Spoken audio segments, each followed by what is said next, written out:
Arkham Audio presents Lovecrafts, a DIY approach to bringing the mythos alive with step-by-step instructions.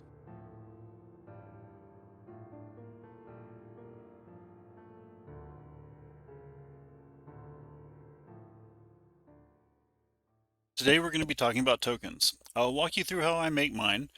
This will be broken down into two parts, those being how to create a great looking token in Photoshop, and then how to create the same token in an open source graphics program called GIMP as a free alternative to Photoshop. I'll be providing source files on both systems to make it easier, as well as step-by-step instructions. For the Photoshop section, we will be using Photoshop CC as well as a program called Snipping Tool, a screenshot utility included in Windows Vista and later. Check the description below for a link to source files for the Photoshop version, as well as the layer styles and PNG files for the rings. Alright, so let's get into it. First thing we're going to do is go ahead and open up Photoshop. We're going to create a new file document by going to File, New, creating it with 1024 width and 1024 height at 72 pixels per inch. Go ahead and hit Create. And we're going to come over here and make sure that the elliptical tool is selected out of the shape menu. You're going to come up here and you're going to make the size 460 by 460, and you'll just press enter.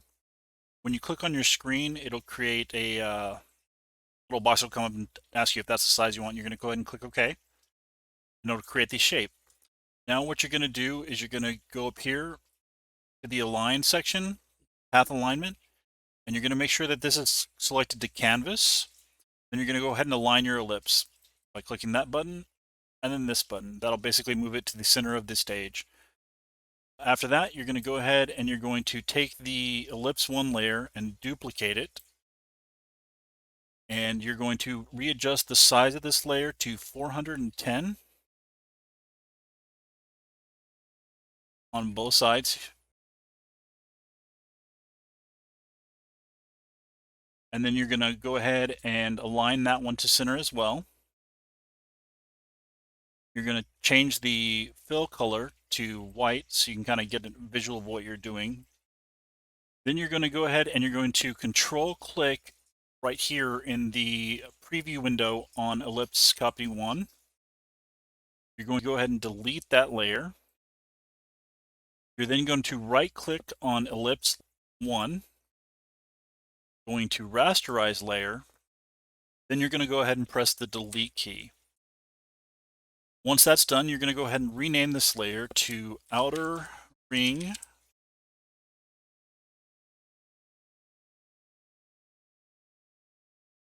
So next, you're going to want to open up your browser and go to heroforge.com. You're going to want to go ahead and get your miniature set up however you'd like it, and then you're going to open up a program called Snipping Tool. You're going to go to New Snip. You're going to drag a square box around your character. I suggest probably going to like mid-thigh kind of range. It should look kind of something like this. You're going to go to Edit, Copy. You're going to bring Photoshop back up, and you're going to press Control V, which will create a new layer with your character on it. From there, you're going to want to go to the Magic Wand tool by pressing W or selecting it over here from the side. You're going to want to go to the top menu and hit Select Subject. It'll take just a few seconds, then your character will be selected. You will then want to go to the Marquee tool by pressing M or selecting it over here in the top left. You'll right-click on your character and you'll select Layer via Cut. You will then go ahead and throw away the background layer that was created, and you should be just left with your character. You will then want to press Control T, which will bring a bounding box around your character, and you will resize it to where he mainly fits kind of inside the ring. I like to leave a little bit out, like the hat, a little bit of the hand, and the gun. That way it looks a little more 3D. You will then go ahead and press the check mark up here to confirm the transformation. Once that's done, you're going to control click on the outer ring layer. You're going to select the polygonal lasso tool by either pressing L or coming over here to the left-hand menu. You're going to want to make sure that this intersect selection is selected. And from there, you're going to draw a box kind of around the area that you want to be hidden by the circle. There, you're going to go to Select, Modify, Tract by 1, and then you're going to hold down Control, Shift, and I to invert the selection. And then you'll hit the Mask Layer button, making sure that the layer that is selected is the one with your miniature on it. We'll then hide that behind this layer. You will then take the brush tool by either pressing B or going to the menu on the left. I would select a brush with a hard diameter on it, and then you will, with the foreground being selected as black, you can paint away right here what was behind the circle.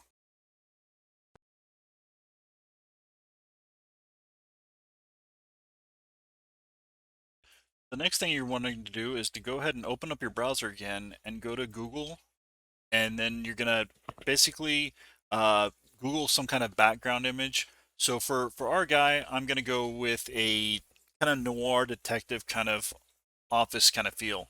So that's kind of what I Googled, and then I'm gonna go ahead and bring up my snipping tool again, hit new, drag out an image on the image that I like, edit, copy, bring back Photoshop. With the background layer selected, I will then press Ctrl V, which will place the layer behind my character.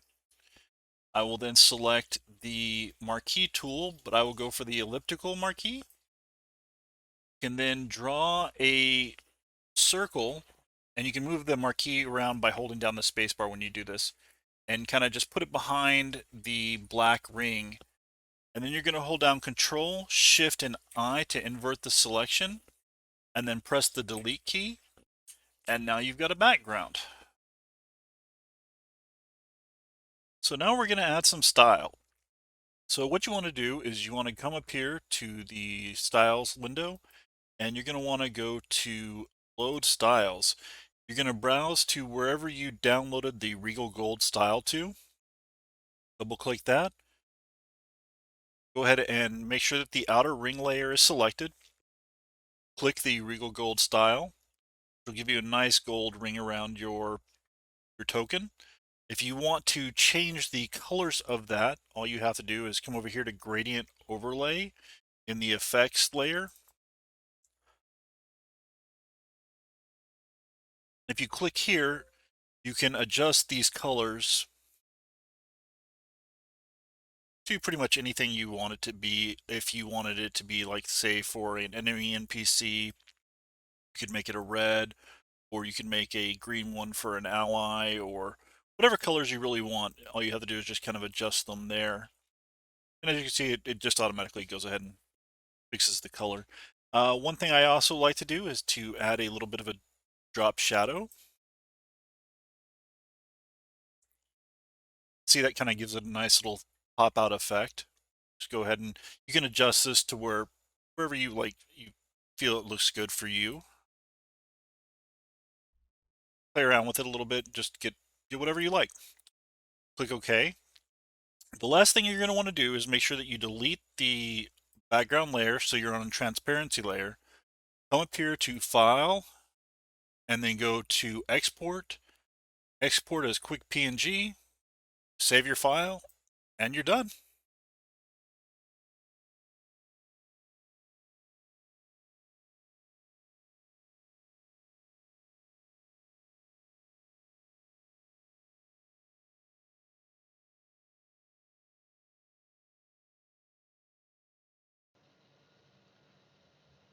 Another way to create these tokens is to use an open source graphics program called the GNU Image Manipulation Program, also known as GIMP.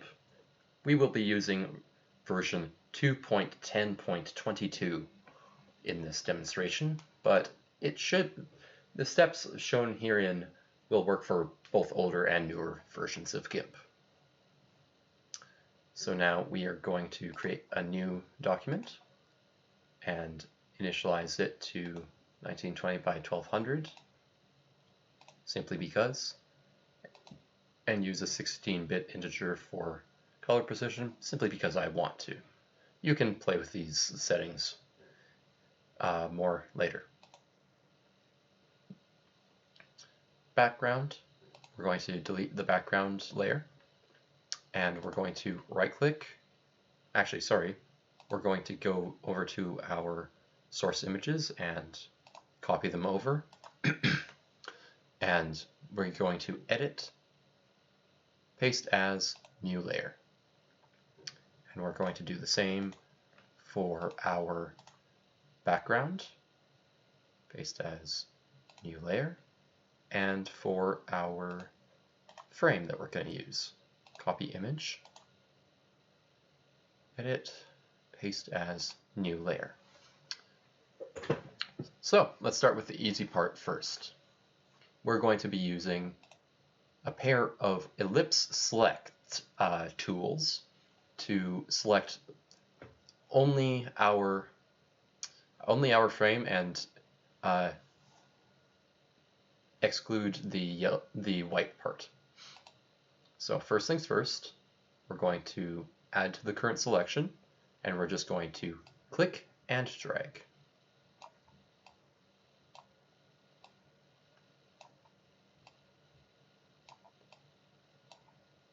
Don't worry about getting this absolutely perfect, because you're going to be able to tweak it later. But I like things done right the first time, so I'm being a little meticulous about this. Next, we're going to swap over to the subtract mode, and you can't actually start clicking and dragging within the selection you've already made. You have to click and drag from outside, and now you can move your empty void space inside. Now we're going to resize this to the shape we want. I believe that should be good. And then we're going to just swap to any other tool, and our selection will be locked in. Next, we add a layer mask using the right-click menu, and we use selection. But here's the thing. Whenever you create a mask using this this function, GIMP will assume that the area you've designated using your selection is the part you want to cut out. So we're going to invert the mask.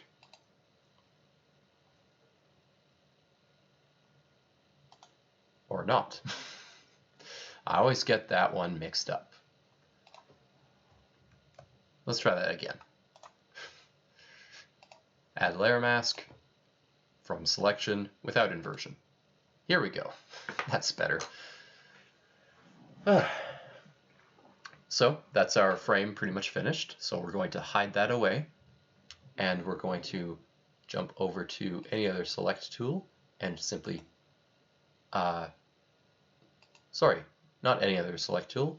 We're going to now right-click on the canvas, select none, and that gets rid of our selection.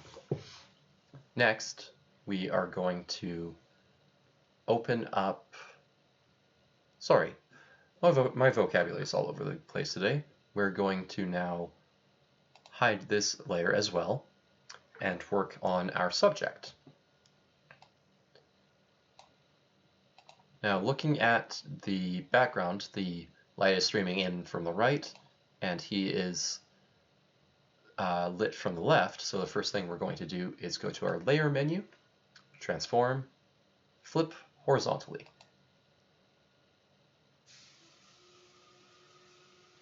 Oh, that would work better if I had the correct layer selected. Layer, transform, flip horizontally, like so. And from here, we're going to create another layer mask for this character. Now, you can just create another layer mask and paint and fill it with white, and then paint black on the areas you don't want to see. But that is very tedious, so I'm going to do something else. I'm going to use the path tool, and the way the path tool works, it allows you to trace things out in the image. So first thing what you want to do is click and drag in the direction you want to start tracing. Don't just click, because then these two controls that I've got here will overlap with your node and they won't be usable. You'll have to just create the node again. It's rather annoying, but that's the way it works. So next thing you want to do is click and drag out, and you can see now that I've got these controls, I can alter where my curve is going, where my path is going,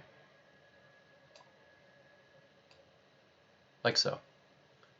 So I am going to create another one here and drag out a little bit and in, and then jump back to this node and curve the path inwards slightly to follow his genes.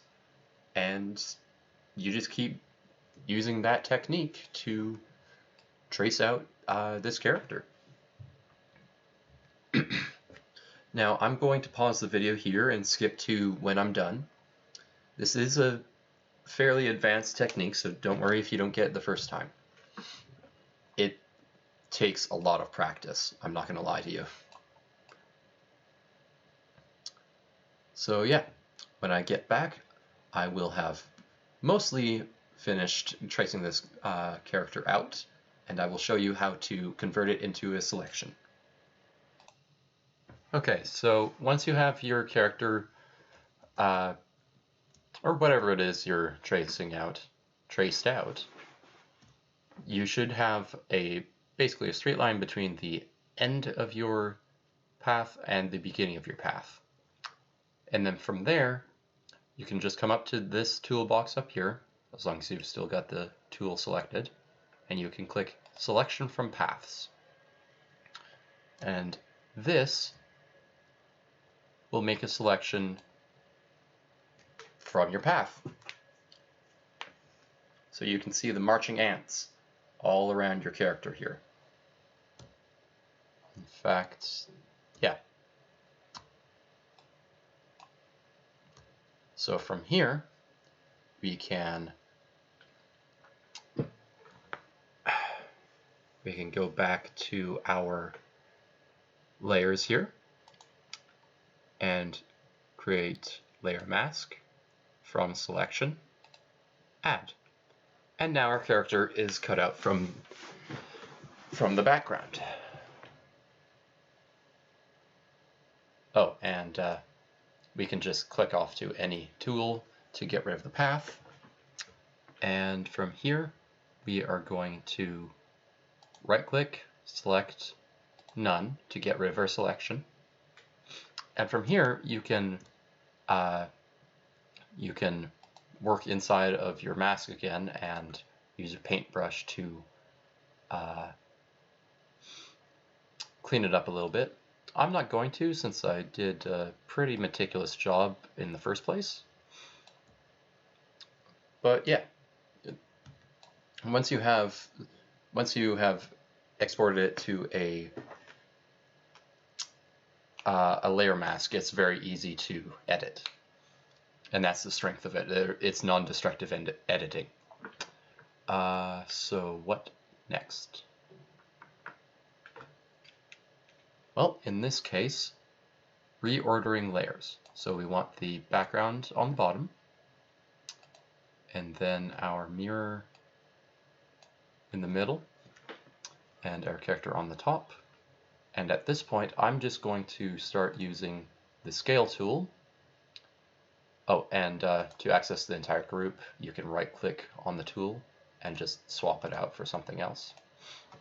And that works for any of these tool menus. So yeah, I'm going to rescale our main character here. Oh, and hold down Shift to keep the proportions correct. Okay, Enter to confirm. Go back to the Move tool, and I am just going to center him here. Actually, I'm going to scale him down just a little bit more, like so. Move him around a little bit more. And then we are going to move to our second pasted layer, our frame here. And I am going to scale once more. I'm going to, oh, that's not right.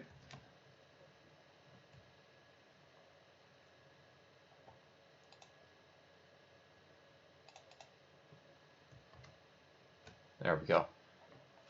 I was working on the layer mask, not the actual layer. So now let's rework our frame here a bit.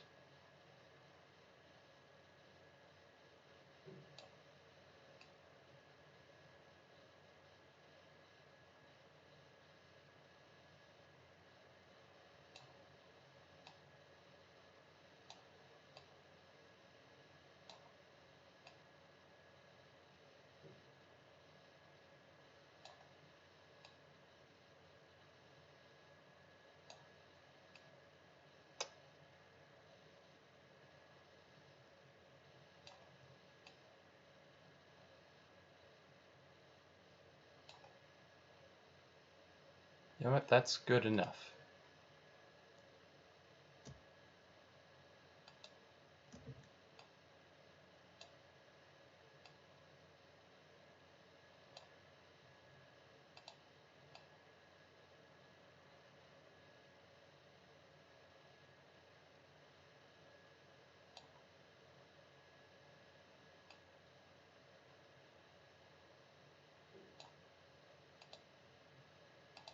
I'm just reworking this here a little bit.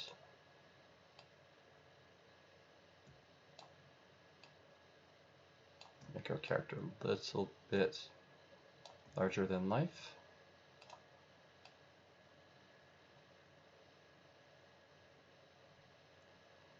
There, that should work.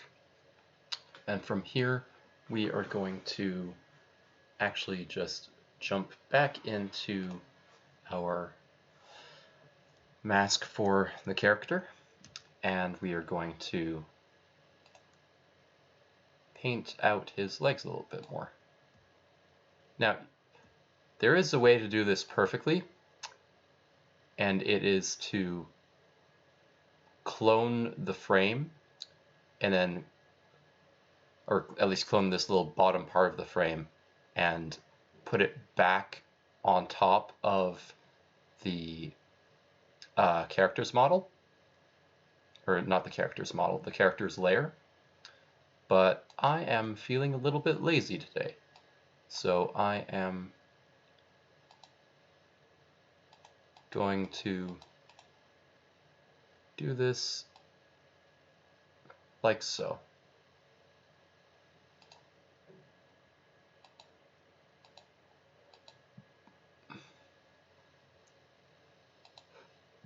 Oops.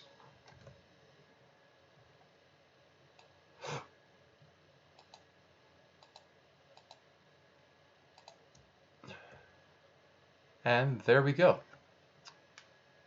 I will do two more things before I call this finished. I am going to add a layer mask to the background layer, and I am going to paint most of it out. I'm not really caring about what's it called? Accuracy right now. I'm just trying to clean out background from around the outside of the frame. That's good enough. And now I'm going to crop us down to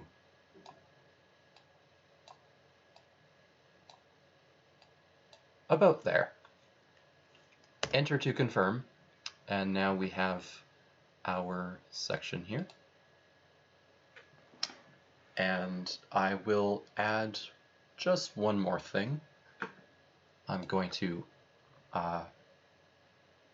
put all of these into a new layer group.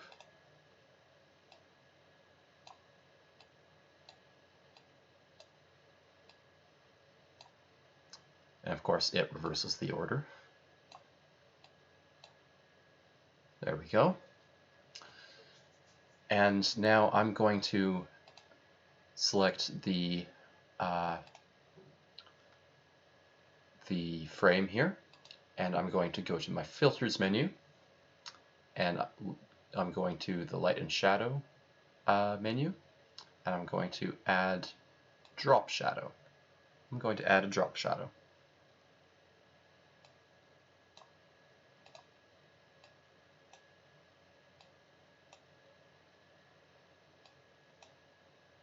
Which does not seem to be working. Oh, I know why. This is a weird thing that GIMP does. It does not allow you to add a drop shadow to anything with a layer mask. Or more specifically, it applies it to the entire image rather than what's just being shown by the layer mask. So we need to apply the layer mask, then go back to the filters, add a drop shadow like so. There we go. And I'm just going to put it like so, so that all of the light rays appear to be coming from the same direction. Now, speaking of, I should probably swap over the frame here.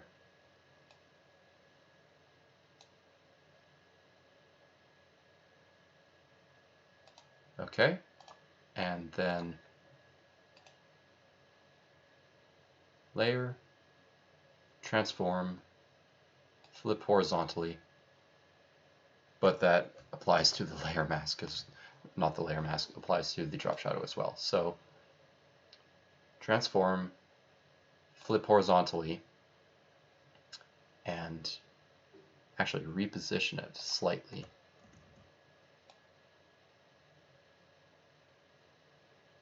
Just like so. So that all of the light rays appear to be coming from the same angle.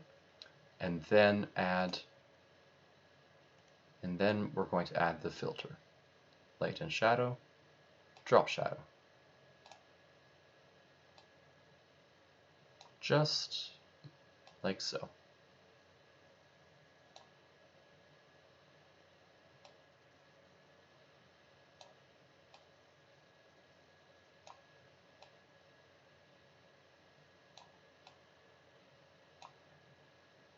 There.